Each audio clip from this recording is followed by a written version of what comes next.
कसूर का अमरूद अपनी लज़्ज़त, जायके और मिठास की वजह से अपनी मिसाल आप है। और मिठास में कसूर का अमरूद शहद जैसा मीठा शुगर के मरीजों के लिए फ़ायदेमंद होता है। इस मुतालिक मज़ीद क्या तफ़सीलात हैं, जानते हैं आसिफ जावेद से। जी आसिफ।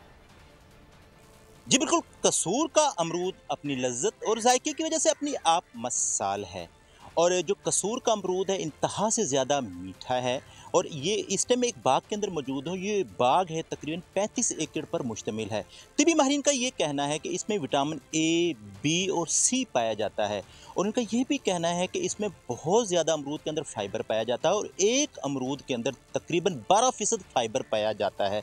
मेरे साथ एक बेटी मौजूद है जो अमरूद के बाग के अंदर अमरूद खरीदने के लिए अपने बाबा के साथ। आइए इनसे बात करते हैं, इस बच्ची का क्या कहना है, इसने अमरूद कितने लिए। जी बेटा, क्या कहना चाहेंगे? आज हम अपने बाबा के साथ यहाँ पर अमरूद खरीदने आए हैं। यहाँ का अमरूद बहुत मीठा है। अमरूद सेहत के लिए बहुत मुफीद है। ये शुगर के मरीजों के लिए बहुत मुफीद है। इसमें बहुत ज़्यादा फाइबर पाया जाता है। इसमें विटामिन ए, बी, सी पाया जाता है और तकरीबन एक अमरूद के अंदर 12% फाइबर पाया जाता है। ये अमरूद सेहत के लिए बहुत ज़्यादा बेहतर है। और ये बहुत शुक्रिया।